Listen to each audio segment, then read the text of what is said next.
Hey everybody, this is Pyeth McQueen of empoweredprosperity.com, and I help women spiritual wayfarers who are building a business based upon their innate divine gifts to get their whole mission in life by remembering the evolutionary memory of their whole true self so that they can prosper at their post of honor on the planet.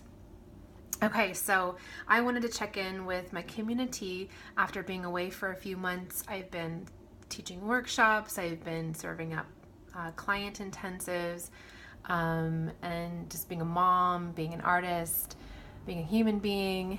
And I wanted to see if I could share a little story from my life path that has been a great teacher for me to see if it can be of support to you on your path.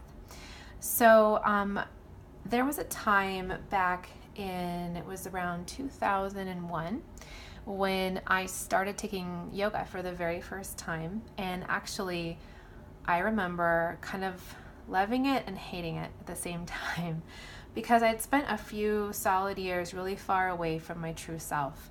And by choice, I had just kind of cut myself off from my spiritual life, and I was just trying to find me the other way, just no spiritual practice at all, which is an interesting way to try to find yourself, because I am very clear now that my true self is my soul self. So at the time, I just wasn't sure if I liked yoga, but I remember just feeling this really strange, familiar feeling in class. Like, who is that and what am I sensing right now beyond just this yoga? I felt something else come into the room. And every time I would go back for that feeling. And I remember this one time on the mat in one of the deeper stretchy poses. It happened to be a hip flexor stretcher. And I just started sobbing uncontrollably. There was it just came through me, wouldn't stop. And no one around me seemed to question it or judge it. So it just kept on coming out, and I didn't know what it was. I actually didn't know what I was crying about, but I knew it needed to come out, and I was just kind of okay with it. And that was the turning point in my yoga practice where I realized I was getting in touch with me, with parts of myself that had been dormant, that had been wounded, that I had maybe just doubted, judged, because maybe that parts of myself were judged by others in life, and the wounding caused me to kind of retreat away from the world.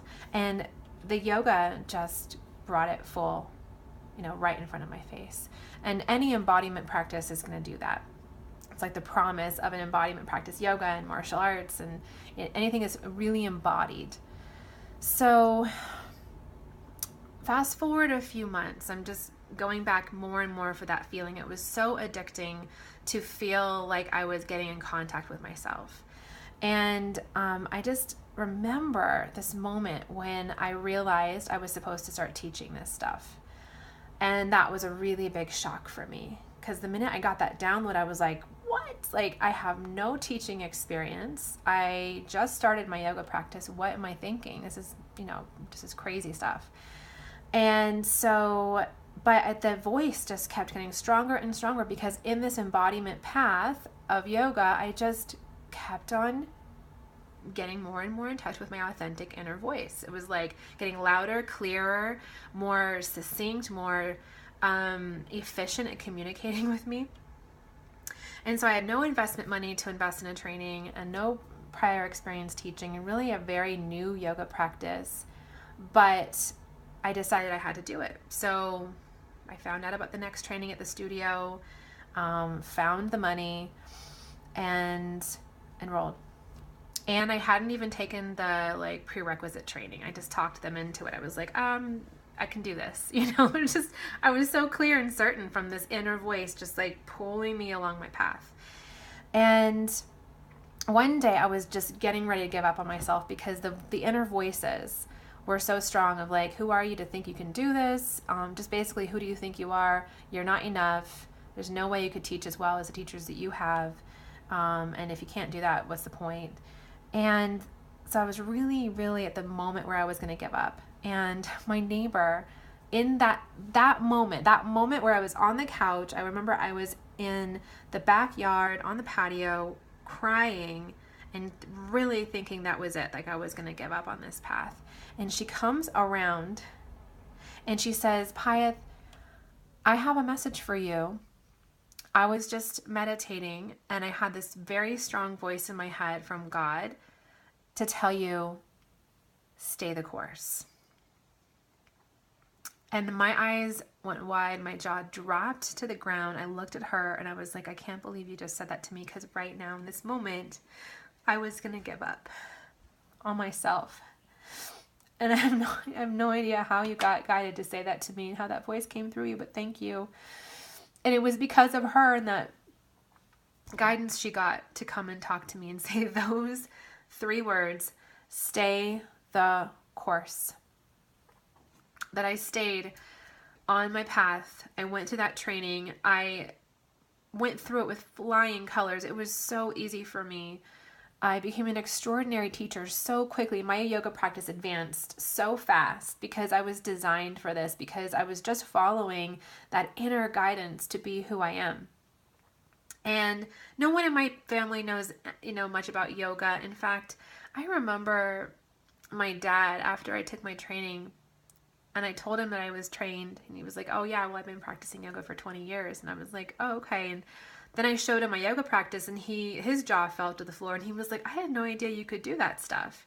And, being able to do fancy stuff in yoga is really beside the point.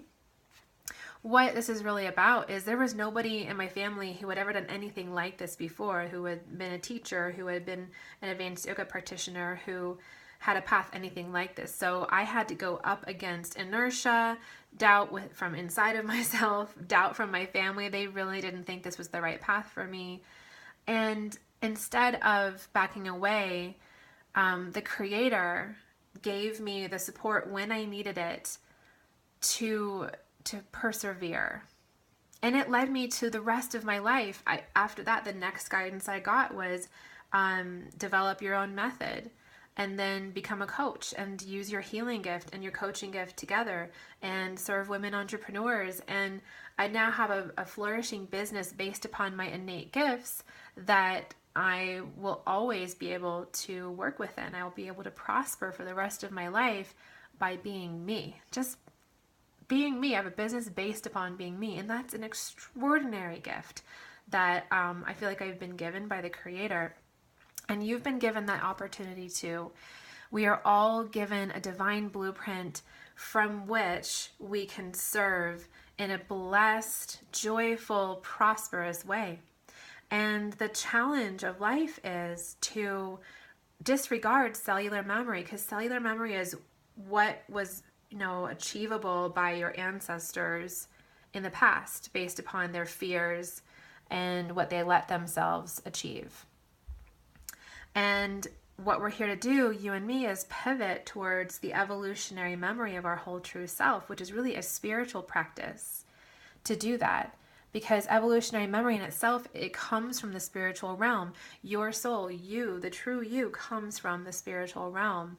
And that's not bound by time and space. So that future that you remember, like when you have those inklings like I had when I was in my yoga practice, that I think I'm supposed to teach this. I think this is my path. I remember being a teacher of this. I remember helping people get embodied so that they can heal, transform, and prosper. And I was remembering that about myself. When I saw my teacher teaching, she reminded me of my true self. And I went, holy cow, I'm so far from that. But that's maybe I can be that. And then lo and behold, listening to those inklings and following the nudges and listening to my neighbor's, word of support got me there. So my hope for you is that you listen to that voice inside and, find an embodiment practice that helps you to like strengthen your ear for that voice, because that voice is usually humble. It's not usually like, mah, mah, mah, mah. It's usually like, hey, this might be a really good path for you, and sometimes we discount voices like that.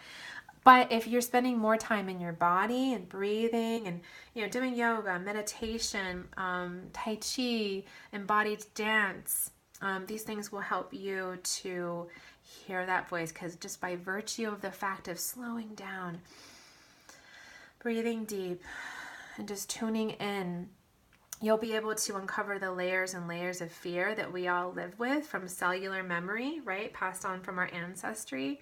And get underneath those layers so you can hear your true voice, hear the voice of your authentic self, and stay the course. Okay, so that's my message for you today. If there's anything that you were going to give up on, or that you have given up on, but you know it's for you, I ask you to stay the course and just keep asking the Creator for feedback and guidance for your next steps, and just take those actions and stay the course, because the planet is depending upon you being who you really are, being who you were designed to be. Because in the evolutionary memory of your whole true self, you are a part of a great collective of people who will get up together on the grassroots level and effect great change in the world. And I know that's who you're here to be. I know you want the best for this planet. That's the kind of community that I'm here to connect with. I know that's where your heart is. And just by virtue of you stepping into your divine design, you will help others remember their true selves. And on the grassroots level, we all change together and evolve together and prosper together. So, beauty, with all of my love, have a beautiful day and stay the course.